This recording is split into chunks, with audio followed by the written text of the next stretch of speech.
Except it's not Wednesday. I forgot to have that at the end of it. It did. It does. Happy Wednesday. It's the longest Wednesday ever.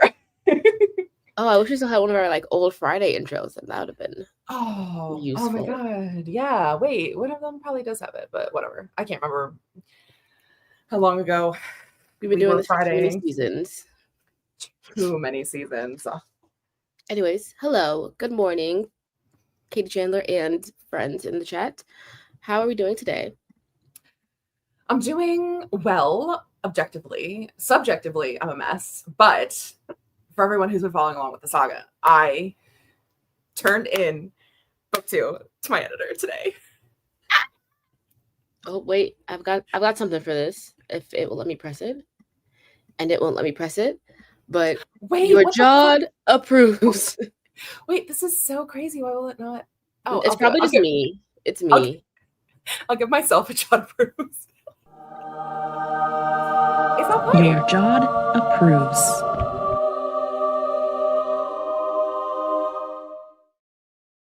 It played for me, and it was playing while you were speaking.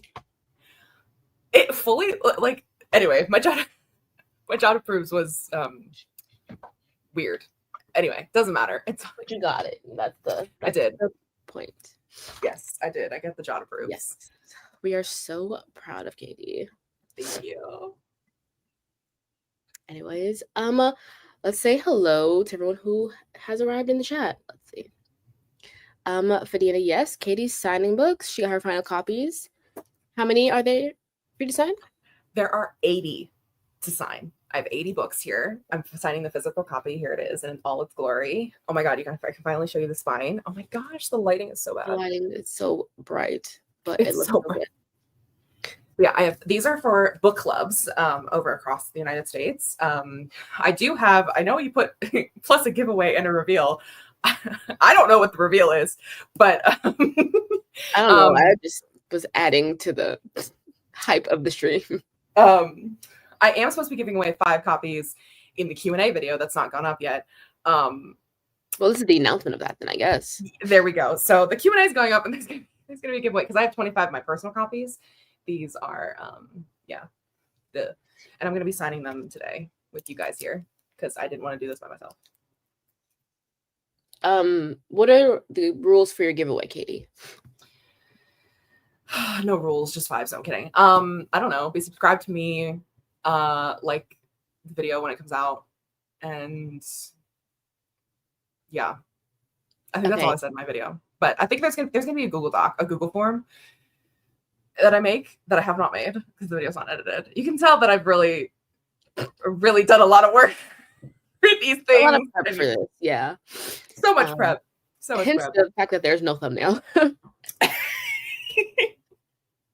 Well, I'm going to make this executive decision and say that if you were here today for the signing stream, you get a bonus entry for the giveaway. Oh, that's so smart, actually. Oh, my God. Yeah. Wow. Anyways, hello, Kat. Hi, happy Friday. Sales says we're going to take a nap, but I can do this instead. You can do both at once because we will be doing a sprint. Light. Oh, yes, we pushed it back a little bit so Katie can feed the dogs. Yes. We have an Anna Robbins. Hello, Anna. It's lovely to see you. Hello, Tia. A stream and Taylor owning her masters. Oh, my God. We eat good today. Wait. Did she buy them officially? That's crazy. Or like they officially like went out of whatever?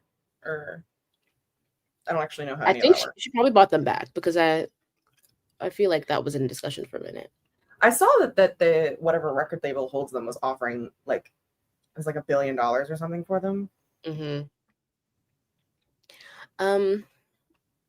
Siosha. Hello, Siosha. Hi. And we have a Jess. Hi, Jess. Elaine. Yes. Hi, many congrats to Katie. Thank you. It's okay. I can't do that thing either. So you're in good company. Hello, Susan. Good afternoon, Grayson and Heather. Yeah, the reveal was his fine. Yeah. Here's the rest of the cover. Oh my God, and you can see me. I'm on the back of the books. My fucking picture's on the back there too. There she is. That's a stunning photo. Taken by moi. So Take by iPhone 14. I don't know what phone you have. iPhone 12, maybe. This thing is old as hell. It looks good though. Damn, I look good in it though. Yeah. Copyright, Katie Chandler. I'm so sorry that I troubled you. You're gonna be troubled again. Watch on Katie's. Yeah, watch on mine. Yeah, everyone, if you're watching on the Trouble stream, don't do that. Go watch on Katie's channel. Yeah. TaylorSwift.com. There's a whole letter. Okay. Oh, okay. Well, I can't wait to dive into that when we get into our first sprint. Fascinating. Should I sign the first one? Yeah. Go ahead, baby. Sign the very first one. Ooh, I should sign like this part, right? Yeah. Have you perfected your author signature? Yeah, totally. No pressure or anything.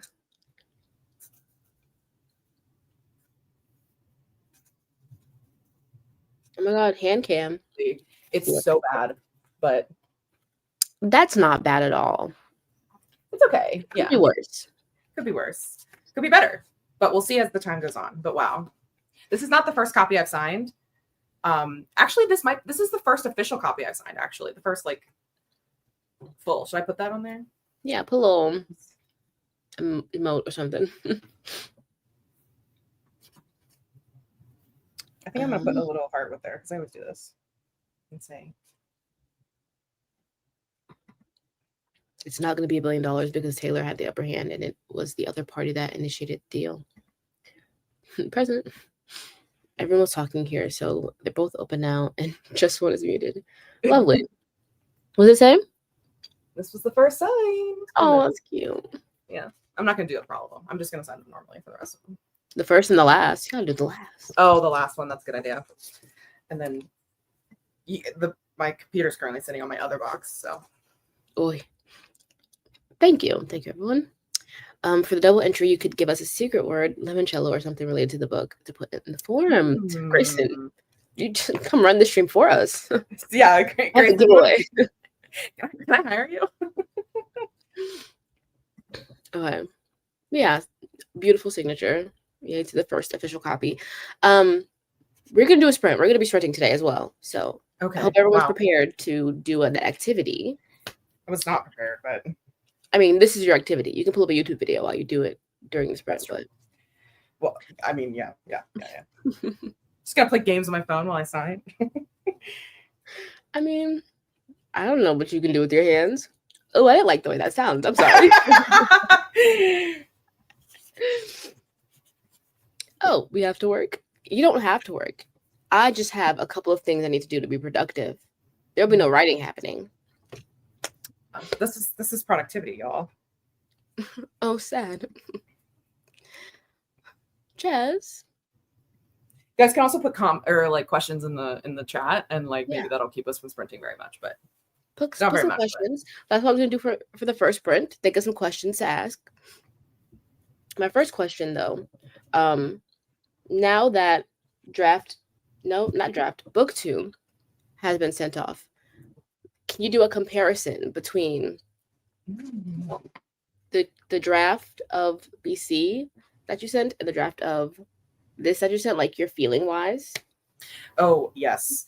Long story short, y'all, terrible. No. It's really interesting because, when I sent off BC, I had worked on it a lot independently. I had worked on it a lot with critique partners for 2 years, basically, or a year and a half. I'd worked on it with myself, critique partners. And then I did 3 rounds of revision, 2 rounds of regular revision or developmental stuff, and then a line edit with my agent. And then we sent it off. So it was super, super polished. Honestly, the version that you read in here is not that different to the version that I sent off to my editor. There are some things that are deepened and made more clear and apparent and added to make the experience even more fun. And certain scenes, the bones of them are the same, but we've just changed location on some of them for BC. So I felt super confident. I literally was like, I would publish this version of BC, like, and be happy with it. Like, you know, I did not feel like there was any more like an insane amount of work that needed to be done for me to feel comfortable publishing it. Mm-hmm. I would not publish this version of book 2. If you publish this version of book 2, I would go to my grave and roll in it a couple times, because it's just like, there is, I tell Invasion this backstage, but we always say, like, if I landed the plane, we are so back. We're so back. We're trying to be back. Anyway, if like getting that third act done and like getting it to be satisfying ending, if that's landing a plane successfully, I am that Delta plane that's landing gear clipped and then flipped over to land, and everyone was safe and okay inside, but the plane was upside down, which is not where a plane is supposed to be. So there's just work to be done on, especially on the ending. And like, I am just so anxious. Like, my heart is in my throat. Because also, last time when we sent off Backhanded Compliments, I did not know anyone we were sending the book to. Like, we were going blind, and my agent was, you know, taking the feedback and critique for me. Like, I did not see any of it from if any of the editors gave it. I now know my editor. I've met my editor in real life. I've had lunch with this woman. I like her and respect her a lot. So I'm like, oh God, what is she? So is it more nerve-wracking to like go on blind submission, or to know the person that you're sending it to? Or is it just nerve-wracking equally but different? I think it's nerve-wracking equally but different. I think it was nerve-wracking to begin with because we didn't know if it was going to sell. At least with this, it's not nerve-wracking because I know. You knew it was going to sell. I mean, I did, but I didn't. Like, this book is already sold. So, like, there's a different kind of pressure on it where I'm like, you know, she can't back out of giving me the book, but she can, like, hate it and, like, make me change everything. And then it's a nightmare. But it's very different this time around, which is just, you know, I'm an anxious girly to begin with. So. Gaze Everywhere asks, oh, for the chat, no, I can't. I can't literary right now. Do you think BC or CS was harder to write the first time around, and why? CS? Cruel Do you Summer? have a title? Oh, Cruel Summer. Oh. Was it harder to write the first serial filed off version of Criminal Minds? No. Of Cruel Summer versus the Sapphic version? Like, what? Yeah, I want to know what the difference in that felt like.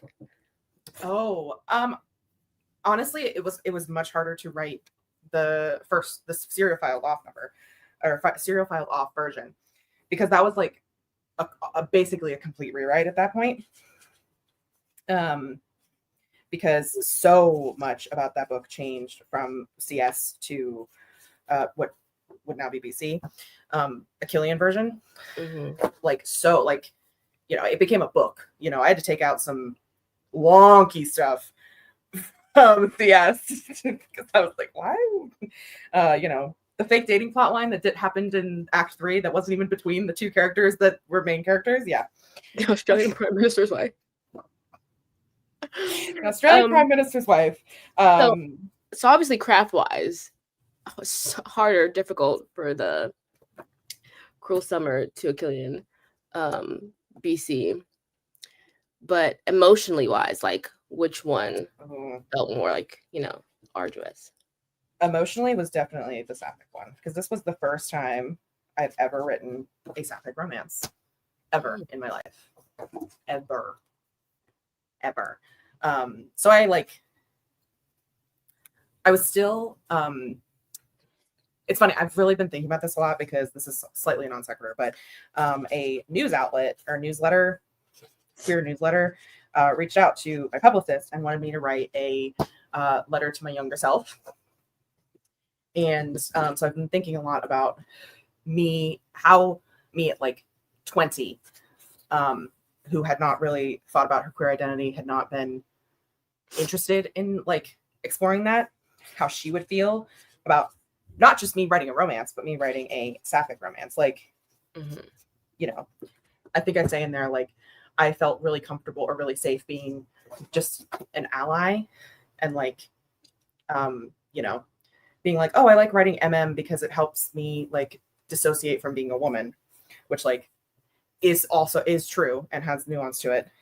But yeah, I wrote different drafts of that letter where, you know, saying like, you know, your ambition is basically what made you kind of really come to terms with ally. Yeah, literally.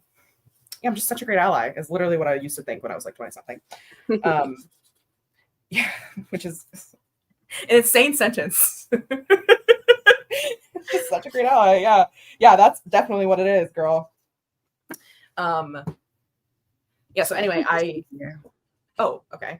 Anyway, so I had different versions where it's like, you know, where I was thinking about, you know,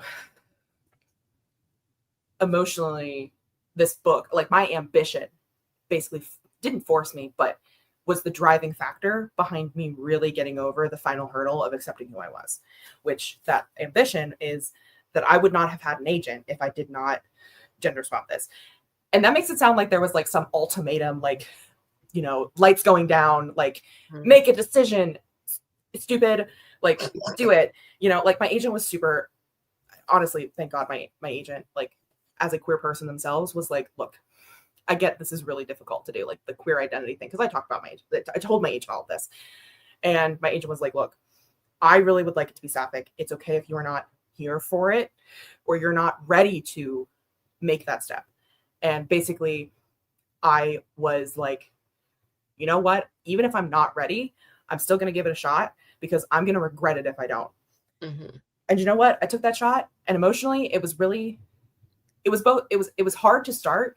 But then once I started going, I was like, oh, this is easy. Like I've already put in the work beforehand. I just wasn't ready to accept it. And it was like the acceptance was the easiest part of the whole journey. So yeah, all of us girls thought we were allies at some point. Also, hello, Lizzie, and hello, Cage. Hi. Oh, and Wendy. Wendy. And good afternoon, Steve.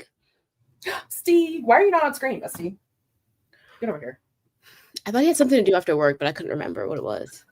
Oh, right. Isn't he going to see family or something? Yeah. Maybe.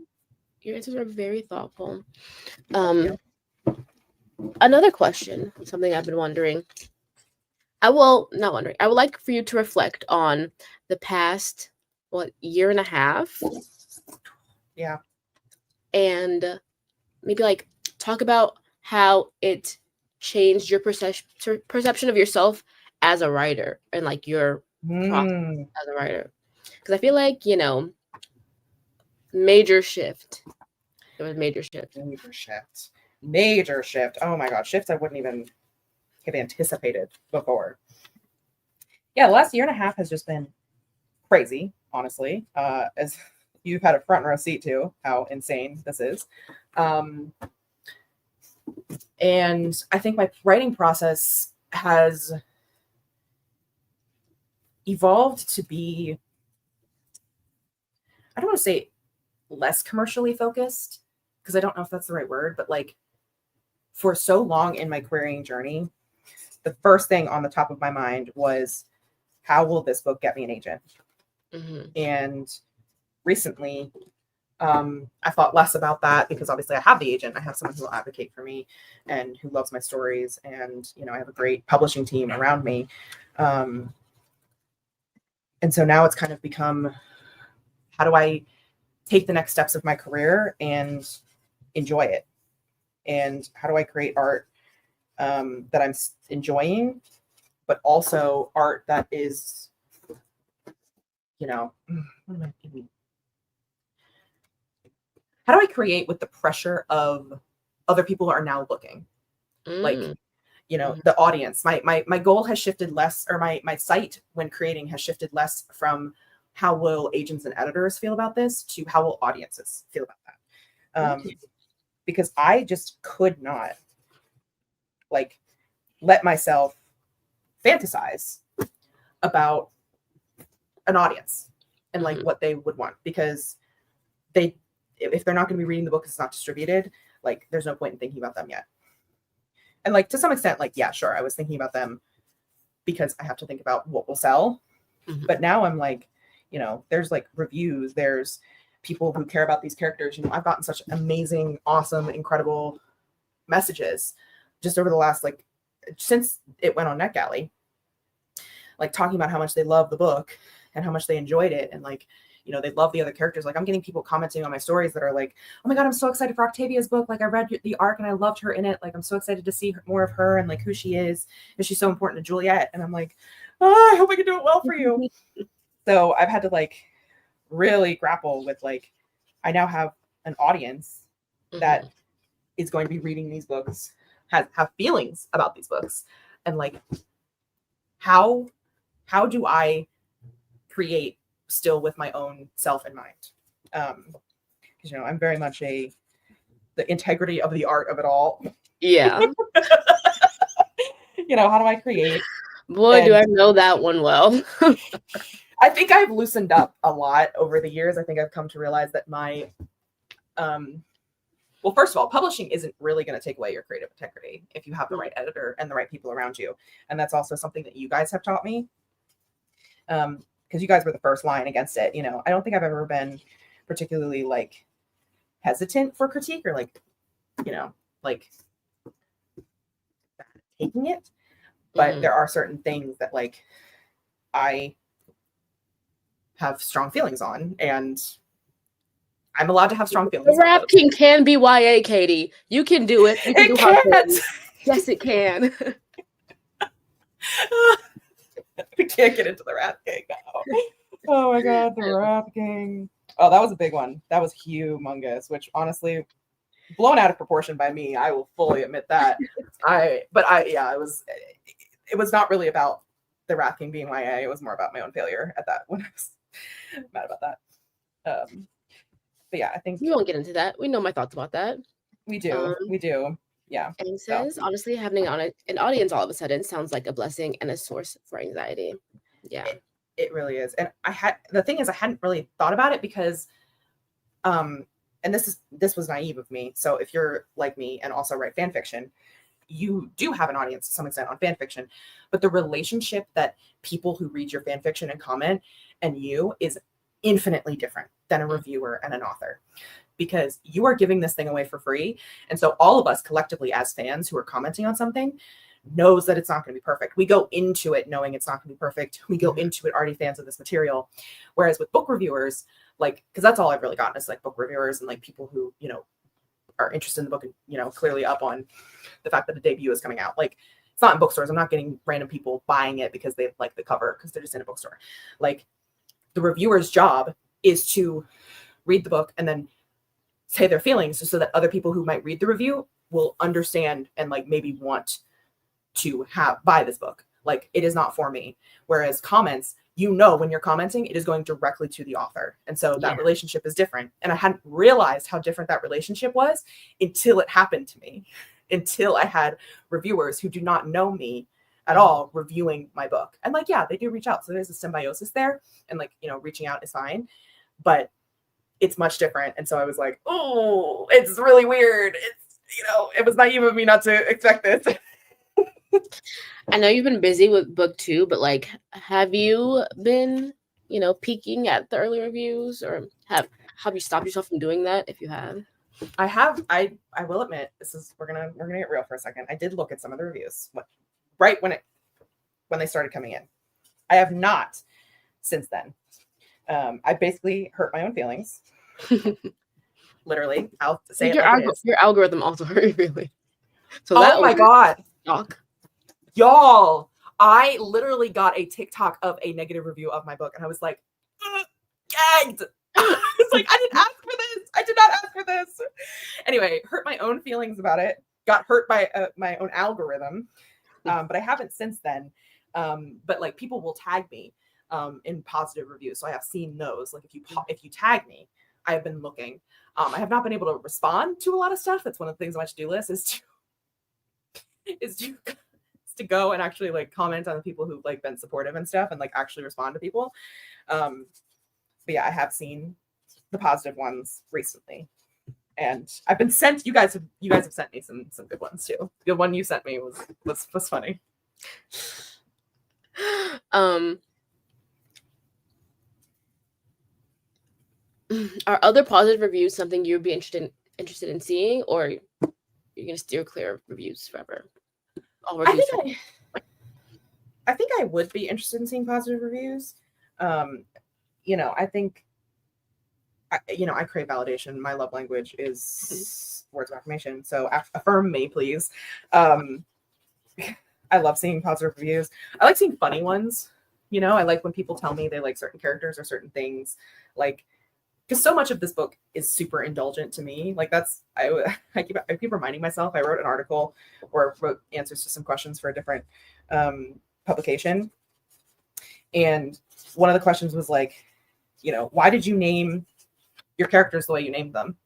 And I was like, honestly, I'm a huge fucking nerd and I wanted Juliet to be a Pisces. And I was like, wouldn't it be funny if her name was Juliet? She was born on the Ides of March. And then I was like, it's hilarious, objectively, to me at least. And then I was like, how do I make this like make sense within like why a person would do this? And so I was like, oh, like her mom is going to be an art curator or a museum curator, you know, why not?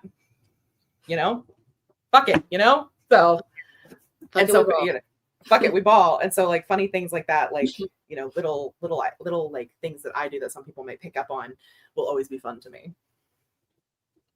Ooh, very good question that just popped into my head. Okay. In writing book 2, you're obviously working with the characters more, discovering other things that you might not have thought of for book 1.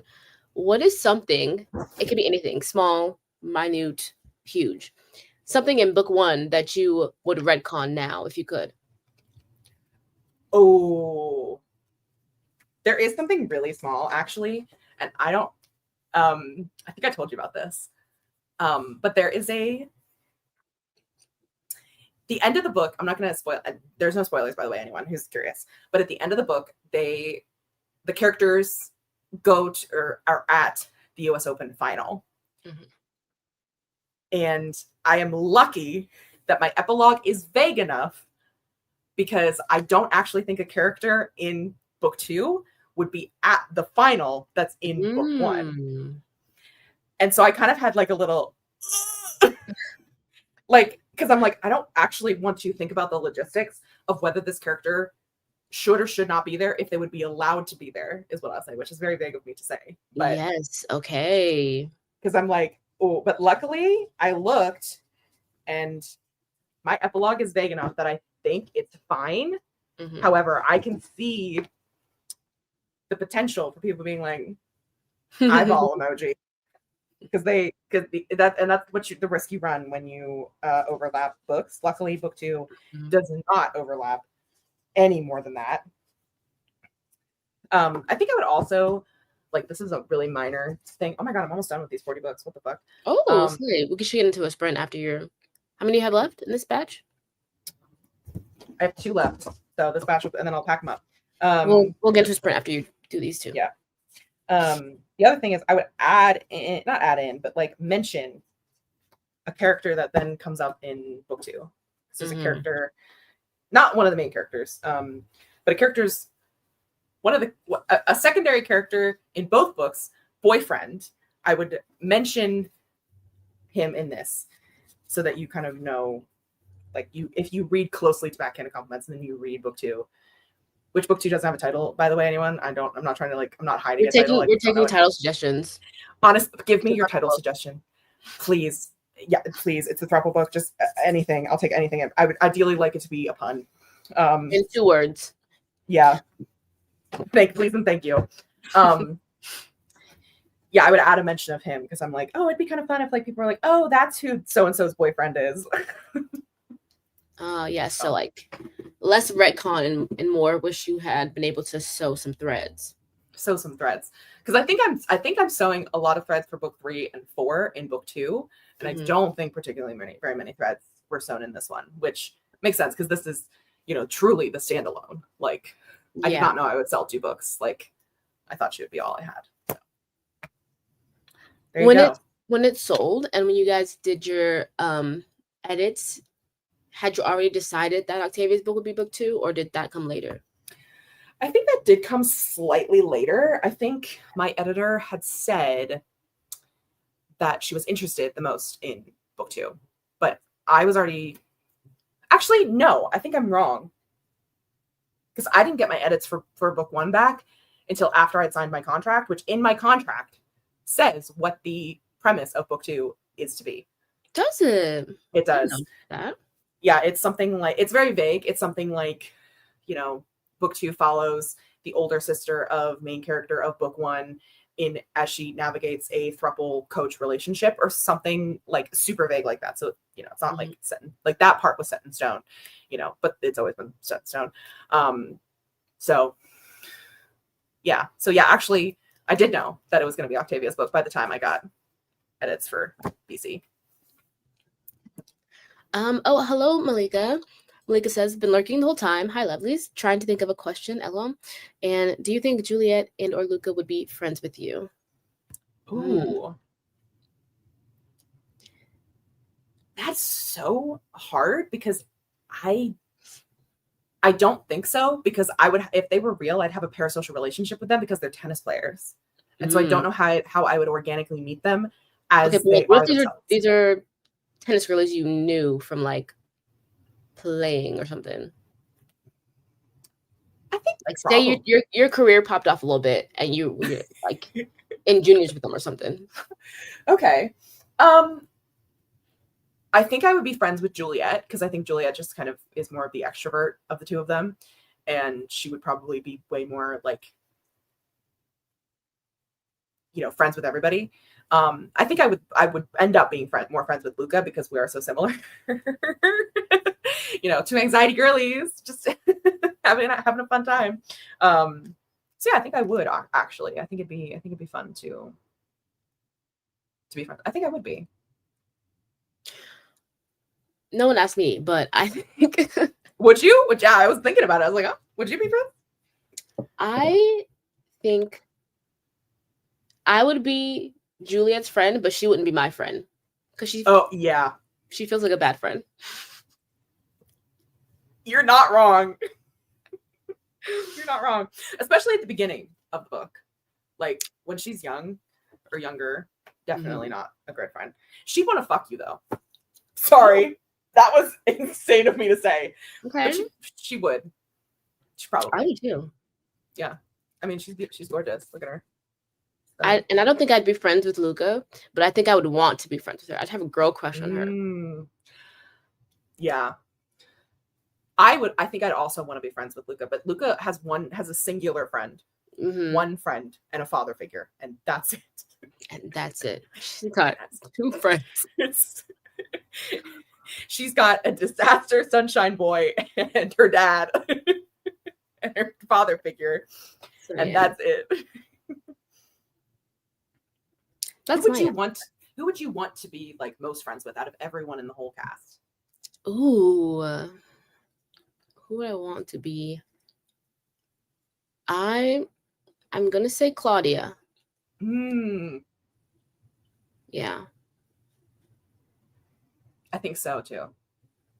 Because Claudia, I was actually thinking about this yesterday, because Claudia is the kind of girl who likes to have a lot of friends. And I think she's a really good friend. And that's what makes her different than Juliet. Because Juliet and Claudia are super similar, but Juliet's like bad at keeping relationships. Yeah. Also, Claudia seems like oh my God, that's a blue jay. How beautiful. I'm sorry. It's that is Claudia too. Claudia would be like that. Lost my train of thought. I was going to say, not that I know anything about this character, but my headcanon, she is like, she's the extroverted friend that's like not draining. Yeah. I think you're right. Yeah. Let's see. Fadina says, I'm querying right now. Some query questions for Katie, if you don't mind. Didn't you say you initially queried someone else in New Leaf? Do agents pass around queries to each other? Yes, I did. I initially queried Patrice Caldwell at New Leaf, and I don't remember how New Leaf does it. I don't think they do it like this. But my situation was slightly more unique to here's what I'll say. New Leaf, I don't think passes around queries. Places like Root Literary, I know do. They will pass around queries. And what happened with me is my current agent, Trinica, was an assistant or an associate agent under Patrice Caldwell, who I had queried. And so I was plucked off of Patrice's slush pile by Trinica. So it's less of Patrice read my query and was like, hey, colleague, I think you'll enjoy this. It was more like Trinica was looking for agents or looking for clients to reach out to represent who had already sent in queries. Mm-hmm. So that was a slightly different scenario, which can happen in any agency, I believe, Mm-hmm. But there are places where they're specifically if you query one of us and basically that's it. Mm-hmm. If we think you're a good fit for another agent, we will pass it on to that agent and that agent will reach out to you. So just query the one you want the most and think will be the best fit. And then if it's a no, it's a no. I know I think Root Literary might be like that. I know Handspun is like that. Those were two that I had queried. And yeah, I'm sure if my agent got a query that was perfect for, someone else that she knows in the agency, they would give it to them, that other colleague. But I don't think that's super typical. So I hope that helps in some way. Just, yeah. I'm sorry. We're about to get into a sprint. How long would you like to go for? Let's see. Maybe a 25, 30. I'm going to try to do some admin. I got some emails to send. Emails I can send. I got to respond to people. I have so many people in my DMs, which makes me sound so popular, but really it's just that these DMs have been backing up for piled up. It piled up for the last 6 weeks. So I'm so sorry, Lindsay Puckett. I know you finished the Wrath King. I know you finished the Wrath King. Ooh, send me those screenshots or whatever email. I want to know what she thought. Yeah, she sent me some not screenshots. She sent me DMs about it, and yeah. Anyway, I've been dying to look at them, but I'm I cannot. I gotta focus. Good luck, Fadina, on your querying journey. I've got my fingers, my toes, my eyes crossed for you. You got this, Fadina. I believe in you. Yeah. Okay. We'll do a 30-minute. Laura Nettles presents. Fuck me. Why are we fucking? When I start signing this next box, bully me and remind me that I need to film my signing of them. I signed 40 of these fucking things and didn't record a single moment of it. Hey, baby, look. It's live. We're on stream. Clip that bitch. I know, but I wanted to get me sign a signing B-roll. Okay. All right, so bully me to do that. Get B-roll and stuff. Yeah. Or set up a cam. Let's scroll this down. So we're doing 30. Oh. Tennis. And the clay court apropos for book 2? Yeah, and current. So slay.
Okay, that was end of our. That was the wrong tab I just closed. End of our 30-minute sprint. Ooh. How did it go? Also, I made a banner. Hold on. Ooh, Space. a banner. Boop. Boop. Oh, thank you. You're so right, because I literally would have forgotten. I did film some B-roll of me putting that box away. I now have another box full of more More books. copies, more copies of BC. Yeah, I put those away. And then I responded to some queries in my Instagram DMs. And then you reminded me what the reveal is going to be. So there is a reveal. The reveal is back on, everyone. There'll be a reveal. And so We're so back. We're so back, baby. There's going to be a reveal. And I pulled up what the reveal will be, so I can show you the most effective way possible. Yeah. Alrighty, wonderful. I was working on the thumbnail. I'm almost done. I've gotta just move a couple more things. So I can't believe it's so funny. Let's see, how did the chat do? Hell yeah, B-roll. We lost the chat to work. Everyone in chat say hi to the vlog, and I'll film it. So hello vlog. Oh, we're doing it now. We're waiting. We'll just wait for people to come in, so you can keep going, and then at the end we'll get. Let us see. Aang rewrote 349 words of the chapter, but I loved it. So peace and love. So happy for you there. Wendy says the weather has been crazy. It was 88 Fahrenheit Wednesday, a temperature we usually don't breach until late July. That's crazy. Ooh, wow. Are you only using blue Sharpies, or are you switching it up? I thought the Sharpie was green. They're not Sharpies, first of all, because I don't like Sharpies. Wow. Sorry, everyone. I'm using mild liners. And I'm using, let me get closer here. Hello. I'm using this like teal color. This like periwinkle. Oh, love that color. And like this lavender. Also love that color. I feel like they kind of fit the vibes and aesthetic of the book. I do have a yellow, but it doesn't show up very well on the paper, so not using that one. The way I was in the other chat, so true that we're so back. Hi, Paris. It's so good to see you. And Zendaya. How goes it? We have a snippet from Gaze Everywhere. Ooh. He tries to be supportive, gently brushing his hand against mine when taking the heavier object. Eyes softer than before. They are cold as ice, and I have to believe it's from the magic he'd used previously. Forbidden crafts have never made me comfortable, but the way he'd done it, it almost felt kind, nurturing. Stop. Gaze. Elaine started editing a scene. Kat says, got maybe a page and a half handwritten. Figured out where the scene I'm working on needs to go. Feeling like a genius. And you are a genius, Kat. Okay, we've got some high vlogs if you wanted to throw up the camera. Yes. Let me camera. Gaze Everywhere says hi. Grayson says hi. Oh, this is not a high vlog, but will there be a US limited giveaway or worldwide giveaway? It will be international. Sorry, that was the word. Lots of high vlogs. So many high vlogs. Hi vlog. Okay. Hello vlog. What's that from? I don't even know. Here comes the boy. Yes. Hello, boy. Yeah, that's what it was. It's coming from something. I was like, I know it's TikTok, but what TikTok? I know not. And then I was like, oh, I got it. When do you water the lawn? Paris is copy editing a thriller, then we'll be drafting her book. Midliners? Mild liners is what they're called, apparently. I like the way they write, and they have a lot of ink. I feel like Sharpies run out of ink so fucking fast, as we learned with Ms. Mel. As we've seen from Wallace's endeavors. Yeah. Susan worked on a short story submission. Yes, teal. Could also do some orange. It's really so evil. Heart emoticon. Also gave them both a face claim because I forgot genuinely how to write without one. Ooh. Oh my god, who are the face claims? Hello? Yeah. Let us know. Speaking of face claims, would you like to talk about the process of creating Jules and Luca from people? Tiptoed so carefully around that one. Sure. Let's talk about the process of that. Honestly, it's the same as any other time I've ever written a book. I find face claims for everyone. I don't reveal my face claims. Sorry. To anyone who is like curious, I've got art made, and the artist that I used had the face claims that I have. Sorry, I'm just trying to set up my camera. Well, that can't be true because you make Instagram content with like proposed images of the people. Yeah. But I'm never going to say it outright. You know what I mean? Like, I'm never going to be like, oh, this is directly who inspired. Yeah, this is Zendaya. Yeah, I'm never going to say that exactly to, whoever asks. I need to set up a different angle. You can't see this at all. Sorry. But no, I come up with face claims for every single character I've ever created. Like, I have face claims for like the Wrath King and Be Gay, Solve Crime, Drink Blood. Like, so much of my process is coming up with face claims because I'm like gay, or I'm like gay. Isn't who's gay? You are gay. You're gay. You're gay. Sorry. The TikTok sound bites never leave me. But yeah, I just often find that face claims are the easiest place to like begin to understand like my character of like, oh my God, sorry, that was worst signature ever because I almost started writing my actual last name. Just do a little doodle, put a sticker or something. It's fine, but I realized as I was doing it, I was like, oh, I'm like the part up here with the C. I was like, I was going to make an M because my real last name starts with an M. Anyway. Okay. So maybe my question is more toward like, do the face claims like inform the personality? Like, how much of the face claims personality from the fic did you keep for the new characters, that kind of situation? So it's actually funny because I do think I actually reversed their personalities entirely.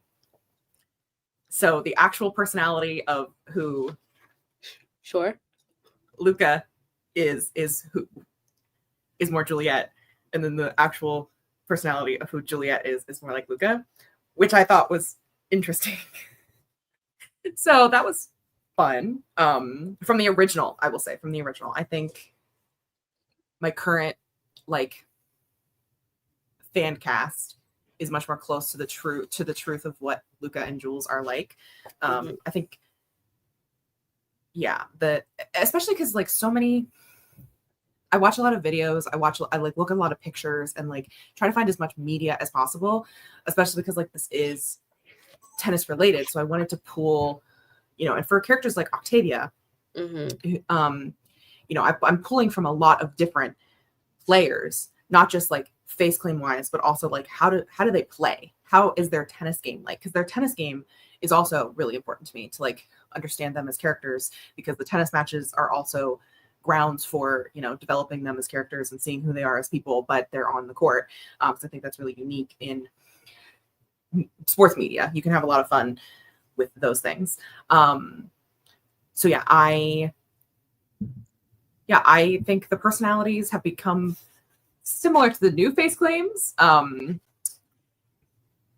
also the tennis games are quite similar to who the face claims are, which is really interesting of like developing them. But there's also like overlap too. Like Jules and Luca are not just one person. Like Yeah. I pulled from a lot of different inspiration sources in order to create them and create, a new character. What's the saying? Like, you are a mosaic of every person you've ever known, or something like that. Yep. I've stolen that and put it in BC even. Oh shit! I can let me see if I can find out where That's I so funny. remember it is. I remember writing something like that.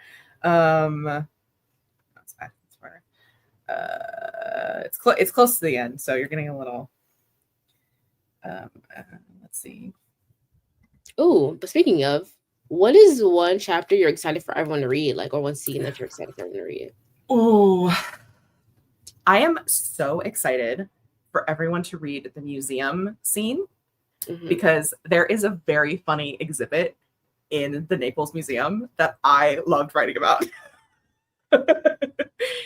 I think it's hilarious because it's a real exhibit that exists. And then it gets more somber because there's like the actual Pompeii happen. For anyone who doesn't know, Naples is like literally where Pompeii used to be. So the Museum of Naples, like the International Museum of Naples, has a full display that obviously covers what happened in Pompeii. And there's a very famous plaster cast of two people who are like huddling together as like they die essentially. And so there's an important conversation that happens there. But before that, we have some fun with a museum that is called the Secret Cabinet. So I think that's one of the fun ones that no one really talks about. Like my agent loves this aloe sunburn scene, and everyone always mentions the aloe sunburn scene, which is also a scene that I love and I can't wait for people to read. But I also love all the museum stuff because I am a nerd. Oh, Cameron, I feel like if you message them, email them or something, they can rectify that for you. I will also say this, Cameron, or and anyone else, even if you're outside the US too. If you mail me your copy, I will sign it, personalize it, and send it back to you. Also, for everyone who doesn't know, Katie's book launch event is at White Whale Bookstore in Pittsburgh, and they will be carrying signed copies that you can get personalized with anything you'd like. Yes. Within reason, I can't rewrite the whole novel on the inside of this, but anything you can fit in here. I found the line as well. Luca is thinking this because she's watching an interview of Juliet. This is quite literally on page 336. And the book is 354 pages. So we are very much at the end. And I wrote, but this is in Luca's POV. People are patchwork mosaics of not only their experiences and genetics, but everyone they've ever known. And Luca yearns to know every quilted block of Juliet. Gay. Okay, I love this book. I love this book so much. Anyway.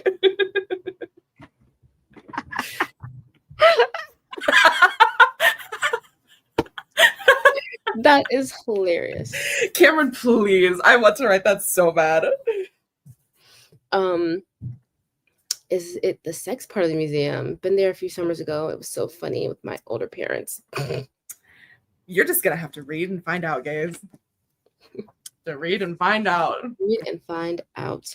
I had a follow-up question that I can't. Oh, I remember it now. Okay. We are all part of fandoms. We all love fandom space, fandom culture and everything. Yes. And we know the most critical part of fandom is not usually attaching yourself to the main characters, but to subsequent side characters.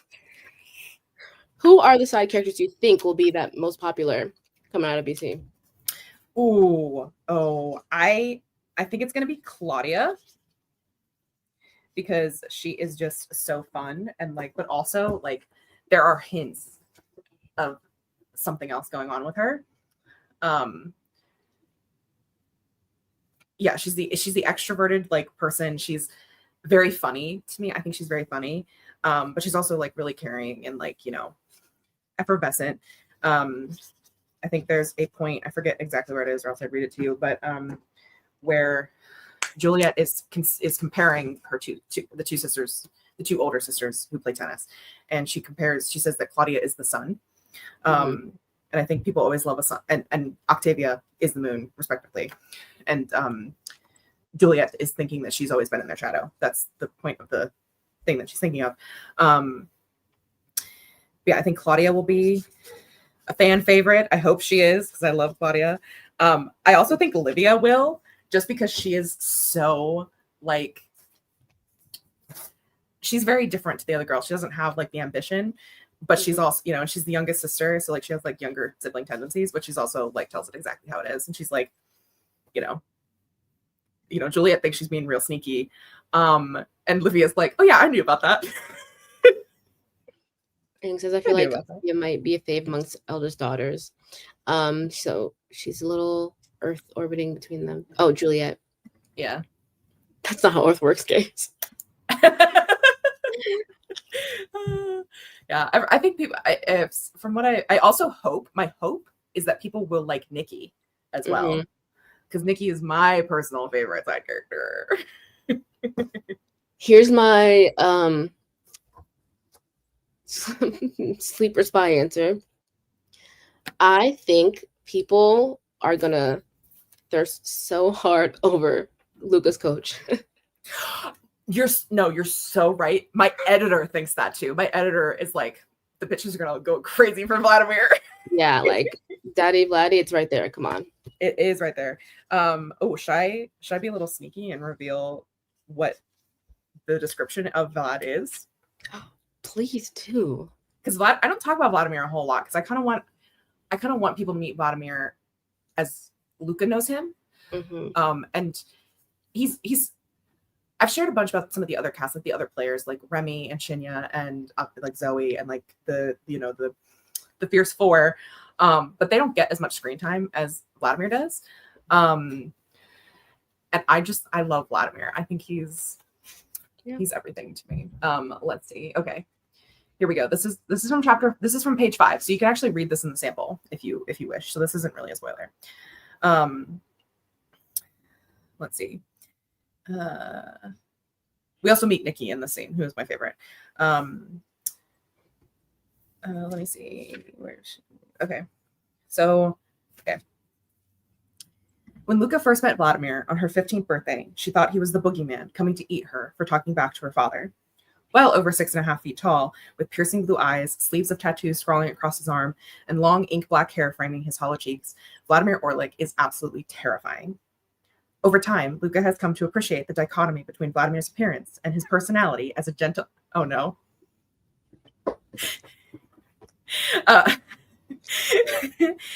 Has come to appreciate the dichotomy between Vladimir's appearance and his personality as a gentle giant, vegetarian, and owner of 3 cats. There is no one Luca trusts more. I thought this took me out, guys. Yes, he does. Of course he does. Yes. Stop the eagle. Does that mean eagle? Really? Oh no. Oh no?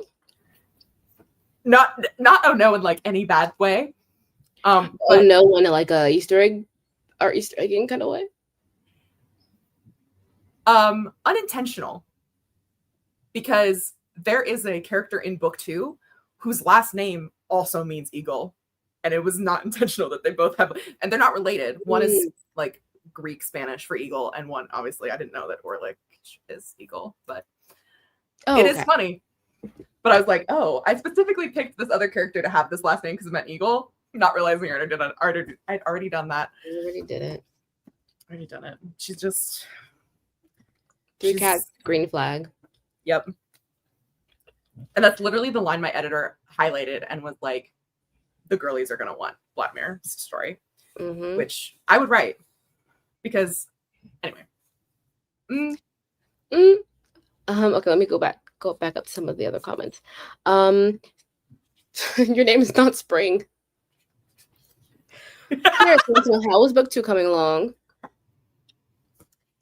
TLDR, I really love it, honestly. I really like the characters. I like what we've done with it. There's still a lot of work to be done.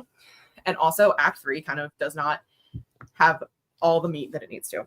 The plane does not land satisfactorily. That's the TLDR. That's the gist. I'm like so ready for this book. Oh my god, less than 2 weeks, blessed. And that reminded me that I did not finish the thumbnail.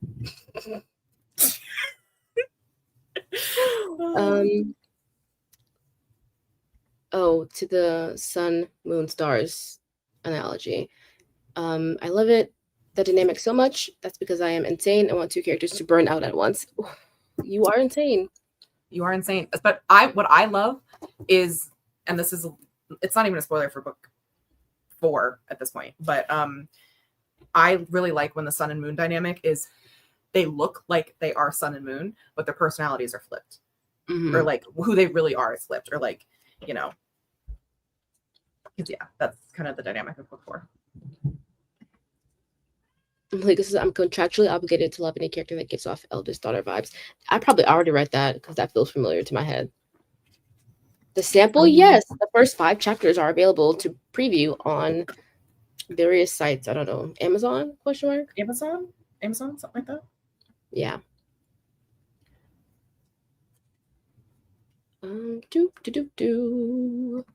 Write the prequel of his early coaching days. Here's the thing, Grayson. I want to. I have an idea for a prequel, but it's not early coaching days. But I mentioned this on an Instagram post where maybe one day I'll be let out of my cage and I'll be able to write what actually happened in 2004 in the KD tennis verse. And I'm like, oh, I wish. I want to. And then when he says some novellas for the side characters after main novels are done. I've been considering that a lot. No, you did not miss it. I've been considering that a lot, especially for like Patreon, of like writing little stories of side characters and like putting them on like a Patreon for like, you know, you can read all of them there if you're interested. And obviously I've talked to my publisher about this, and my agent. So there's like nothing fully in the works, but I already know who I would like to do and like put as short stories or like novellas for. Yeah. We have to know what went down in 2004. Quite a bit of shit, you know? So much shit, honestly. And you're going to meet the Fierce Four. So, yeah. Which is what I'm most excited for. Because I haven't read a draft since their inception. Really? Yeah. Oh my gosh, wait. Yeah, there's a lot of fun little Easter eggs about the Fierce Four, but nobody really knows what happened except me. Are your characters owned by Atria? Is it in your contract? Hopefully you can do a Patreon if not. I don't know. Well, that's what I have to talk to them about. Yeah, I genuinely do not know. I've just thought about it, especially because I was thinking about this because I have 2 new side characters in book 2, who are very important to a character you will not meet in BC. So sorry, you do not meet Ariel in BC. But I mentioned I like was writing about them. They're already together in there's 2 characters, but there's a married couple in book 2. And I was writing and I mentioned this thing about their love story, and I was like, oh, that would be fun to write as a novella. I'm like, oh, okay. Didn't know you had game, but all right. That's quite hilarious. And then I remembered that I started some comments earlier that I completely forgot to come back to. So from 1:43 p.m., I asked, because they're in the drafting trenches, do you research more pre-draft 1 or after draft 1? And if so, where do you go for that research? Ooh, good question. I think I research a lot pre-draft. I just call it world building. I guess it depends on what you mean by research. For BC specifically, I went through and figured out kind of what everyone's play style is like and what their best surface is, and how I picked a player to model their game off of, and did a lot of that pre-writing. But this was also, you know, I did this a while ago, so like I had this to fall back on while writing book 2. You know, this is pre-research that like I had already done years ago at this point. I think in terms of like, I don't know. I think I do tend to do a lot of research while I'm drafting. Like I was looking up because I didn't know exactly how I wanted a date to go, but I literally looked up, you know, if you need a boating license to drive a sailboat in Monaco. Like I could not have anticipated knowing that I would need to know that. The answer is yes, you do. And also the boating age license, I think, is 21 in Monaco. If anyone was curious. So yes, I do quite a bit of research into things when they come up in drafting, because I don't like to leave a lot of brackets if I can help it. I like having, you know, I like filling out information as I have it, and like I tend to like fall down little research rabbit holes, and then I'll find something else that I can loop back in, and I'm like, oh, that's fascinating. And so by the time you're done with the draft, there's not much left to research. Yeah. So I hardly do any research after, unless I'm adding something in, or I feel like if I like read it back and I'm like, oh, that doesn't kind of make sense. It's like, did I understand this correctly? But that hasn't really super happened with BC or Book 2 at all. Yeah. Kit says, I would say knowing your character's playstyle is crazy, but that would be hypocritical. I have a document with characters' driving styles from my F1 romance. LOL. I know, like, and you know what, Kit? I'd love to see your character driving style stuff for F1, because I don't know enough about F1 to have the driving styles if I ever wrote an F1 romance. So I'm like very curious of how do you, sorry, this is me and anyone else. How do you decide that? How do you determine what the driving styles are? Because I don't understand the different driving styles. I don't know how that works.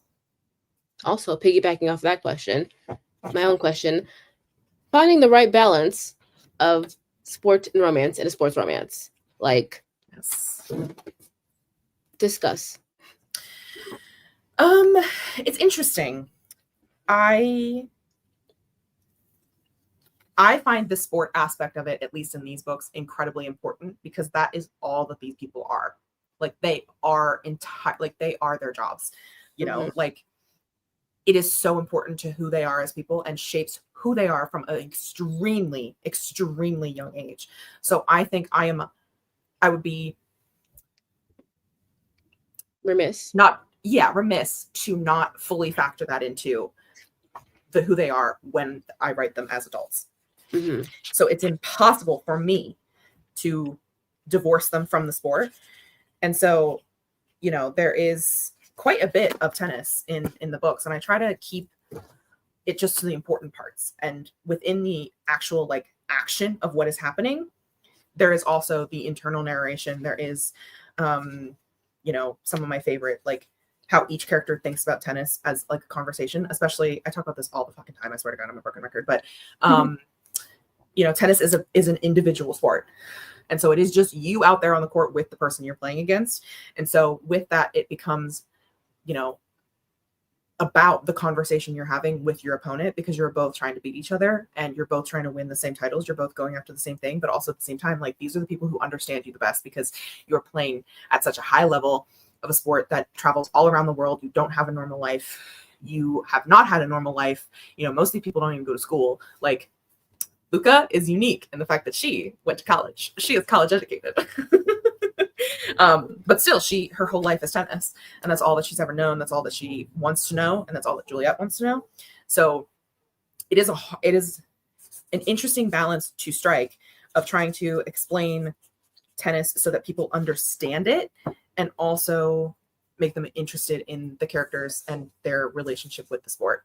And so there's not like, there is obviously tennis in the book, but like the vast majority of it is their relationship to each other, their relationship to other people, and their relationship to the sport outside of the sport. Because one of the big things of Backhanded Compliments, something I'm very proud of, is the social media aspect of it. Because it's not just about the sport itself, but also how fans interact with the sport. So it's kind of like if you're writing about a reality TV star on a reality TV show, like how do you not show the show? Like it's very similar to that, where like you don't want to be bogged down in every single detail of the sport, but at the same time, was really interesting for me to balance, you know, how much can I tell of the sport and have people understand that this is a crucial part of it without, you know, beating them over the head with it, of being like, this is how a tennis match works. Like, we don't care actually how a tennis match works. You just need to know enough about it so that you can understand where the characters are coming from and how much this means to them. And so I think that was what I was focusing on when I was writing the book and editing the book and trying to find the right places. And actually, my editor asked me to put so much more in. Like, I had not a ton of, I mean, I had some, but she asked me to add way more than I ever thought she would. I thought, honestly, she'd be like, trim this down. And she's like, no, go deeper. So that was my approach. Hank says I've read a few romances and went to see reviews for them, and the negative-ish ones always said I had too much sports. In a sports romance? Oh, Lord. Yeah. That's always what I thought. Like, that's why I'm like, laugh at it, because I'm like, but the ones that don't have enough sport, I'm like, okay, when is the player of the sport going to play the sport? Like, you're employed, sir. Go to your job. Like, what do you do? Like, what is going on? Like, if I'm not having them play the sport, what are they doing? Like, nothing. Like, this is part of the conceit. I think it says it's very much half basing on actual drivers and also the vibes of their drives. Makes no sense to anyone but him. Hello. Okay, fair enough. Thank you. But, like, do you work? Yeah, exactly. Do you work? I think I read one that was, I can't even remember what it was, but it was like, you know, a high caliber athlete, high ranking player or whatever. And I was like, but you're not playing. You haven't played for 45% of this book. Yeah. How are you high ranking?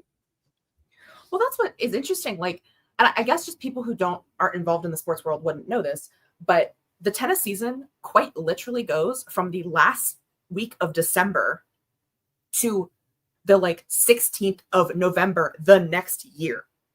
Like, they are playing almost an entire year of tennis. Like, there is like 3 weeks where there are no tournaments. And there's a lot of different tournament varieties. Like, not all players play every single tournament, but there is a ton of tournaments, and there's so many that are mandatory. Like, y'all think this has a lot of tennis in it? I could put so much more. There could have been so much more. Like, these people play. Like, I skip over the entire, like, all of Indian Wells, which is a very important tournament in the tennis season. It's the first Masters, which is the second most important set of time. There it is. BNP Paribas Open, Indian Wells. It's the first Masters, which is the second most important tournament size, biggest size. I skip over all of clay season in this book. We have like 2 chapters in Paris. You know, which is so good in hindsight. It is. Honestly, thank fucking God, because it's all clay season in book 2. And then freaking book 3 could be all Indian Wells. Yeah. Well, book 3 is going to be, we have to brainstorm. We have to spaghetti book 3. Okay. Because I have a very specific beginning that I want, but it's at Wimbledon, which is not the right time anyway. Yeah. So, like, anyway, that's for off time. Hi, Miley. Book 3, I'm thinking, is the non-tennis playing sister, right? Yeah, it's Livia. Okay. Hopefully. Fingers crossed, everyone. Kind of adjacently to this, how do you keep from, like, feeling like your tennis scenes are repetitive from book to book? That has been a challenge. I'll tell you that much for free. I have definitely been not struggling, but I've been considering that. And I think, honestly, the difference is so much of the scenes that we see in BC, for the most part, when you are on court with a player, it is Juliet and Luca playing against each other, or they're playing as a doubles team, which they play as a doubles team once for a charity event. So we really only see them, like, their court time is dedicated to establishing them as a rivalry and how they feel about it. Whereas with book 2, it's just Octavia. She does not play any. We don't have a POV from any of her rivals, because she, the other POV is her coach. So there is a little bit of a difference there, because with Ariel, he is only watching her. He is only cares about how she is playing and how she feels. And so we get this I was focusing on writing it as this very internal time where the tennis matches, she's playing the matches and she is considering how she feels about them. He is considering how she feels about them. He's considering how he feels about them because he has not been able to play in 6 or 7 years. So the function of those tennis matches is less so a character to character dynamic and more of an internal character dynamic, which I think makes them inherently different. So I'm not writing as much of the back and forth play because the back and forth is not what matters in this scenario. It's the actual, how she is feeling as she's playing. So it's focused on how there's a scene where she's really tired and she's exhausted. She's been playing on the clay forever. She has a cramp in her side. Her leg is hurting. She's, Okay. I know, right? So there is more scenes of people watching tennis, and there's more scenes of her internally exploring tennis as opposed to the playing. As the playing. Yeah. So we'll see if that stays. But I think for my purposes with Octavia, it is less about the actual play itself, especially because of what happens at the end. Which you know of, but anyway, so yeah, that's what I focus on with that. And what will be interesting in book 3, reading my mind because I was about to ask about that. I'm like, this is gonna be the first boily player. It is in fact, and it's gonna be fun because Livia, for anyone who, I'm just gonna say it, I want book 3 to be a fake dating trope and bad boy redemption story. And so for the first part, I'm imagining Olivia, when she's watching his matches, are very much her focusing on how can I spin the narrative for him to be more liked? How can we do that? And for him, he's spending the entire matches, especially at the beginning, being how can I impress this girl? How can I not, ruin the image she's carefully crafting for me? While also dealing with all of this internal narrative and Storm and stuff, because Octavia and Skylar are interesting. Yeah. Go lay down. Go lay down, guys. Skylar, so Octavia in her story, she is struggling with whether she loves tennis, and Octavia is struggling with whether she loves tennis. Skylar knows he does not really particularly love tennis playing it, but he is not in the position Octavia is. He is a middling player who this is all he's ever known how to do. His siblings are way more successful than him, but he doesn't really care about it because he's just drink vodka, fuck bitches, that's kind of his, MO. So it's gonna be interesting to write that and write how they start to how basically their feelings for each other changes the way they watch tennis and the way they play tennis. Are you excited to get back into the ATP of tennis with that book? In some ways, I honestly don't think it'll be a huge amount different. I don't think I'm going to write it very differently specifically, but it is going to be interesting to explore new characters because so far we have only met 2 ATP players. In BC. There's only 2 mentioned or there's other mentionings of players, but I think maybe we might mention one of the Volkovs at some point. But yeah, it's going to be interesting to still figure out some characters. Are you going to continue taking liberties with the tournament schedule like you did for WTA? I already have. I definitely will. 100%. Oh yeah. I'm taking liberties everywhere. I added a Monte Carlo tournament for the girlies in book 2. So yeah. Okay. Anna says, did I miss it? Can we get a signature peep? I want to know. Also, book number count update. We're done. Did you film the last one? Oh, I didn't. No, oh, Katie. Find another book. No, it's okay. I can just put it. Sorry, I can. Just fake sign. I don't know. I'll just sign an art or one of your finalized copies. Your personal copy. What are my personal copies? I have to go down and get one then because I know I'm Okay. some copies up. Well, we can do the comments, get into the sprint, and then you can do that during the sprint. Yeah. Yes? Okay. Yes. Perfect. Kit wanted to know if there was any iconic tennis matches we can watch. That'll help us understand Julia and Luca's tennis style. Yes. The one that I watched while I was writing the beginning part of Backhanded Compliments, because the beginning of Backhanded Compliments is a match, and it is the Australian Open Women's Final from 2023. You can find it on YouTube. It is between Arina Sabalenka and Elena Rybakina.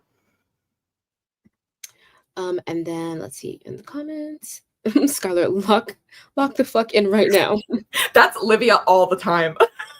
And Skylar's like, no. I love a man who needs to be fixed. Oh, me too. Except Yeah, I don't want to fix him. I want him to fix himself because I'm here. And that's what the trope for Skylar, or not the trope, but like that's what is gonna end up happening with Skylar, is like he's gonna Exactly. Yeah. Human being. Yeah. Like because the thing with Skylar is that his bad boyness is based on self-destruction because of his internal terrible self-esteem. Do you have a Taylor Swift song for book 3? I do. It's I'm Gonna Get You Back off of TTPD. Or what's the other one? Monte Carlo. Oh my god. Monte Carlo. I know we get to see Monte Carlo, Monaco, which is like the most beautiful fucking tournament ever. And let me see what the other one for book 3 is. Octavia's book does not have a song for it. I mean, I guess it'd be clean. New romantic. It used to be, but it just doesn't quite fit. It never really. I mean, it's fit a bit, but it's not fit perfectly. Clean is the current like full song that like kind of describes the whole book, but like I don't want to call it Project Clean.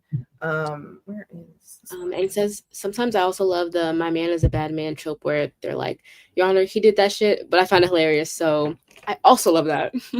Yeah, me too. It's like Livia through the whole thing is just gonna be like, I stand with my canceled wife.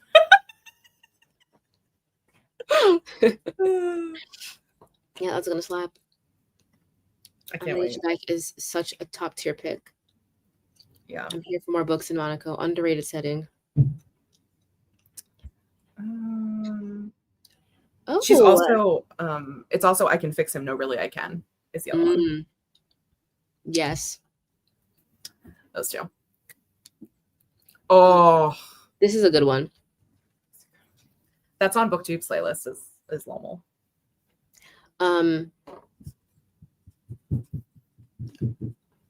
Katie. Yes. What you doing? I just wrote, this is the final signed copy. And to Anna, here you go. Oh, listen to Lavender. That's so cute. Lavender. Also, Lavender Haze. That's another song that, like, very early on felt like Skylar and Livia. Not me just fully, revealing who book 3 is, theoretically. Okay. I'm going to put us into a sprint so that you can box those up, film a little bit of B-roll. Send them away. And I can make the fucking thumbnail.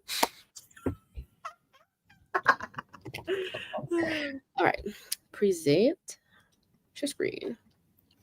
They're lesbians. 25 minutes. Lesbians? Lesbians? Oh, sorry. They're lesbians, Steven.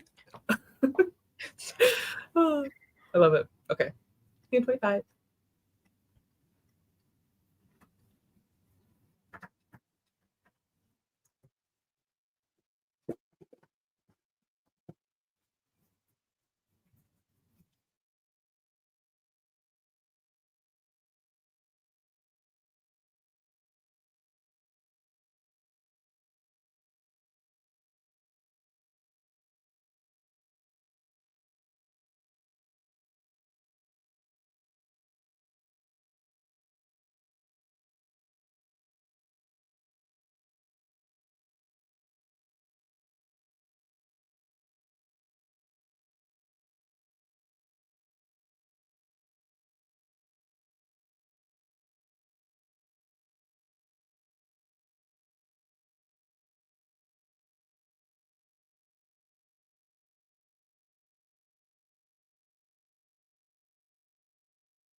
Okay, everyone.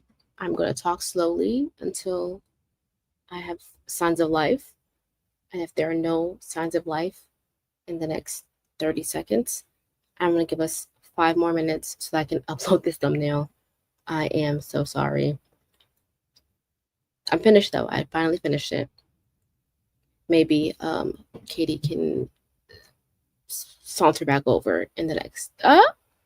There she goes. Hello, do you need 5 minutes? Do you need 5 minutes? Oh, no, I don't. Sorry, I didn't realize that my headphones connected to my phone, and that's why I was listening to Spotify, and so it wasn't giving me any noise from this tab. Gotcha. Great job, me. But I do, in fact, need the last 5 minutes. So give me 2 seconds or 5 minutes.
Okay, I'm done. Thank you for your time. Can we see the masterpiece? It'll have to wait just a moment because my computer is doing everything at 0.05 times speed. Yikes. The thumbnail is for this stream, Paris. Thank you so much for asking. Okay. Let's see how everyone. Well, how did you do? Did you get your box packed up from the B-roll? I did, and I signed the 5 copies that are being given away. Ooh. Yay. As soon as I edit the video, which part of me is like, I just want to put up a community post and like, you know, post about it on Instagram and then be done with it. So I don't have to edit the video. No, it's Right a tradition. now. You gotta put the video up. You've already filmed it. I know, but I'm like, I want to get, I want to get these sent out before. You can still post the community post and then. Yeah, I think that's what I'm gonna do. And that'll go up on the 1st. I think that'll be my first post because I'm doing 10 posts leading up to the release of BC, so that'll be what post 1 is another giveaway. I also got to write a newsletter. Whoa, she's got a lot to do. She's a busy woman. But look at how cute they are. Oh, so cute. I was trying to think of a word that's in the book that could be a special word for the people who are here. For bonus entry? Yeah. Let's see. It could be, because like limoncello is too easy. It's too easy.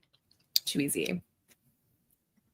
Could do like Lux, because that is what Jules calls Luca at some point. Could do Connolly. Because Connolly is an important word.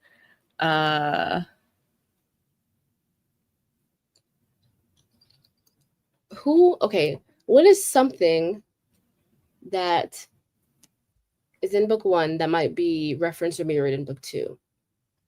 Ooh, soulmates.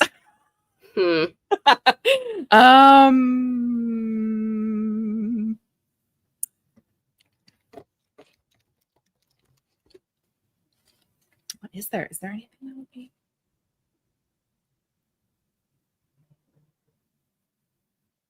No?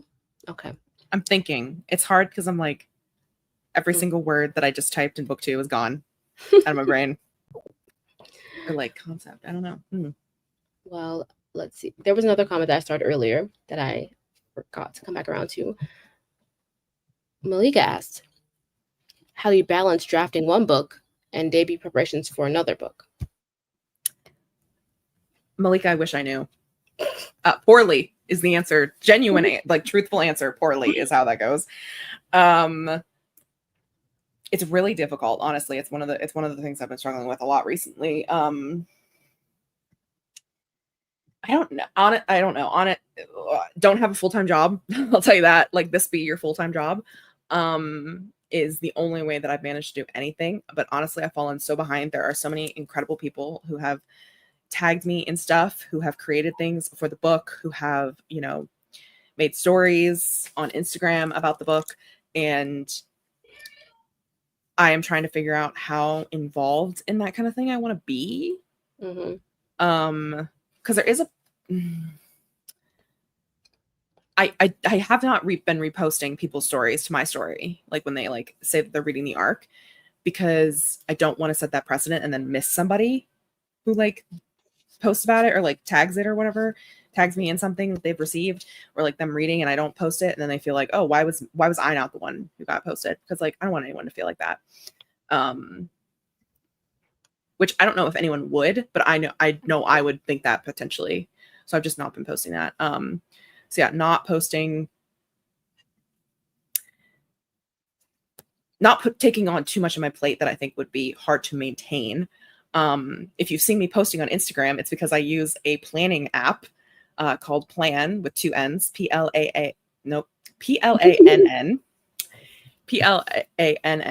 which has a really nice interface that I found that I spent like 12 hours making all of my posts for May. And then put them in there, wrote the captions, and then set when they're supposed to be going out, and they go out on their own. So I don't even have to look at Instagram. But yeah, it's been difficult, but also like fun. You know, there's a lot of like, there's going to be some things that are going to be releasing that I've written and worked on for like promo for the book. Like I have, like I've mentioned before, the letter to my younger self that's coming out with Queer Newsletter. I've had 2 written interviews that are going to be published soon. I have 2 podcast interviews that are going to be published soon. So just a lot of things that are behind the scenes that are going to be coming out now that I've had to work on. I've had to balance with it.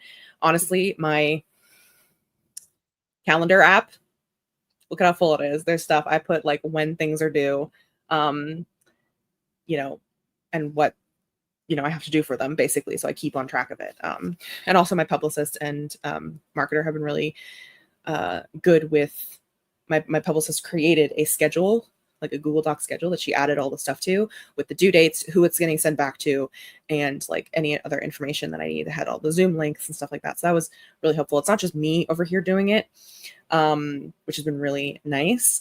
And yeah, just focusing on the prep for debut on one day, and then the rest of it is for the deadline, and also setting up my deadline so that it was early enough that I could fully dive into doing the debut preparations.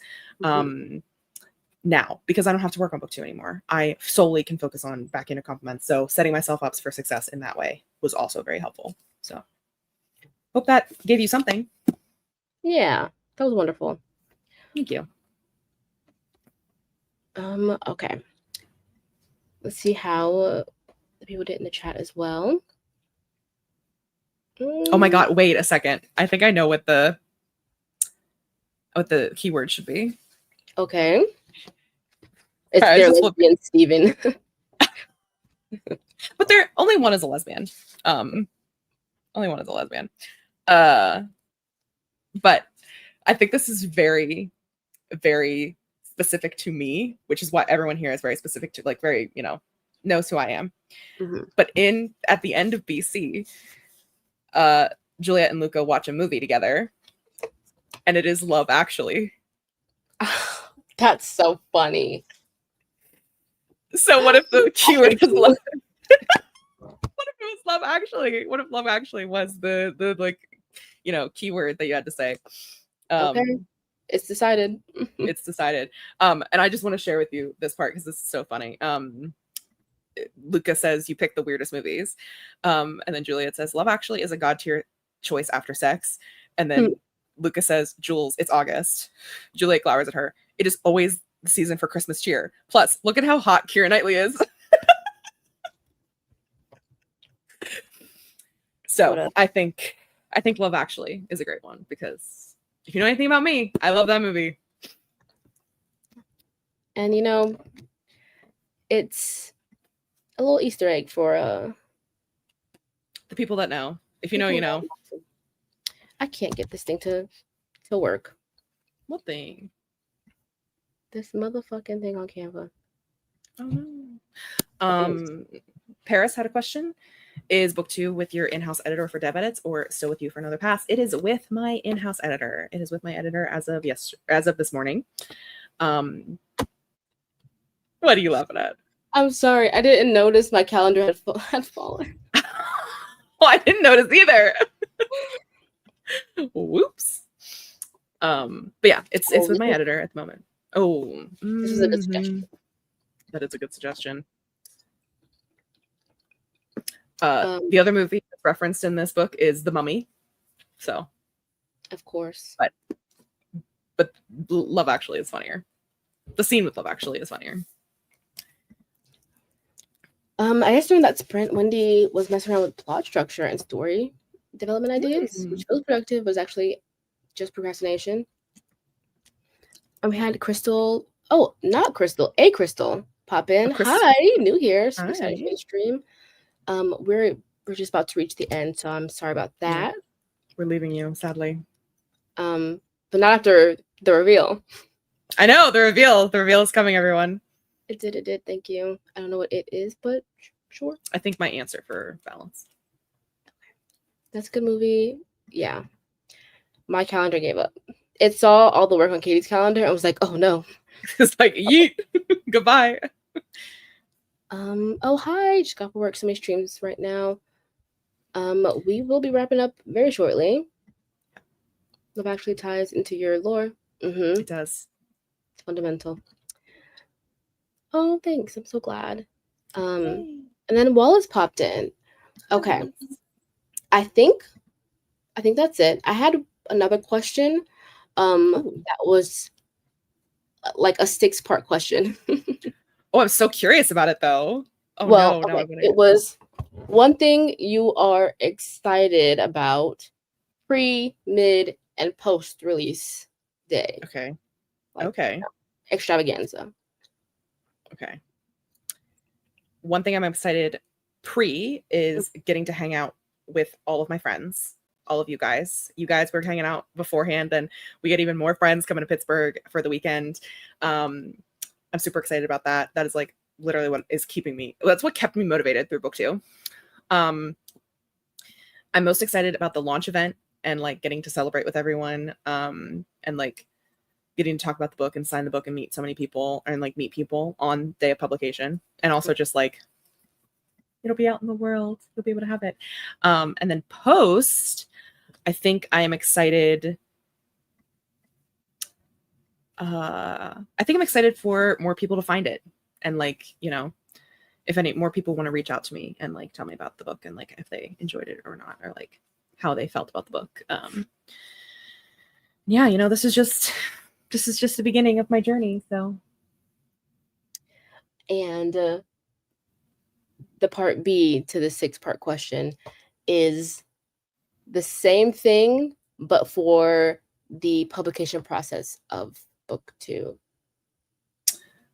Right now I think in a couple weeks I will feel excited to get critique back on it from my editor. I'm very curious to see what you and Wallace and Steve and Miranda think about it too. Like, even if you guys just give me like, you know, you're like, what the fuck is this? Or like that, but sure.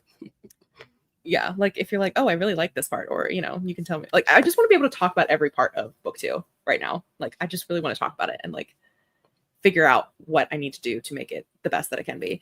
I think on publication of that, I think I will. It's harder to say, but I'm very excited to see how like things have grown at that point when book 2 comes out, because you know BC will have been out for a year at that point. So like, how has BC been? You know, what is BC like a year post publication? Like, what are the vibes like there? And then, you know, I'm also hoping maybe there'll be, you know, news potentially about book 3 and 4 that I could, you know, have and share. And then post book 2 being released, I think it'll be fun to probably at that point work on book 4. Because I'm sure I'll be turning in book 3 around the time that I'll be doing like stuff for book 2. Hopefully, fingers crossed. So I think that's my answer. Okay, wonderful. Do you still have your thing queued up? This is the reveal. Everyone's waiting it's the for reveal. The reveal, everyone. This was made. I got this. The art is not by Malin, but this was created by the most amazing, magnificent, wonderful. Oh, hold on. Sorry. Let me scoot it up. Here we go. And we're going to do a presentation on this. Okay. Presentation. But I got, is this presentation? How do I present full screen? There we go. I got playing cards made that are like baseball cards, and I have them with the art that is made for the Connolly Cup Girly Pops, which Connolly Cup started in 2005. This design was made by the amazing Malin Tries. Malin does amazing at graphic design, is what her username should be. But we have the girlies. We have Claudia. Look at her. She's so cute. And then Juliet. And then Caroline, who you'll meet. One of the Fierce Four. Oh my God, it's Luca, my girl. And I'm working on getting us some stickers, y'all. She's working on it. I'm thinking about it. They are going to be printed out. They are going to be playing cards that like or not. They're not like a playing card like you play like games with, but they're like, you know, baseball cards. But I will have these printed out. And here's Zoe, the last one of the red team, and then we have the blue team, which this is what the blue team looks like. And then Aurora, Nadia. My God, there she is, everyone's favorite girl. Well, not the star of today's show, but a rising star. A rising star, a star soon to be discovered. Oh, my girl Remy. Victoria. Shinya. And that's it. And there's our playing cards. Let's reveal. There you go. And it'll be on my Instagram post on my Instagram sometime in June. So you can look at them more closely. And I will be getting them printed, like getting sets printed. And then like, I don't know, for future giveaways, giving away like full sets and stuff. So yeah, it'll be a fun thing. Like if people have, and they can meet you, they can sign it. I mean, you can sign it. Yeah, they just sign it in front of me. Yeah, trading cards. That's what they are. Love them so much. So cute. To wrap up, I would like to remind everyone that everyone in the chat, Kay's having a book launch event June 9th, 10th? 10th. June 10th, 7 p.m. White Whale Bookstore, Pittsburgh, Pennsylvania.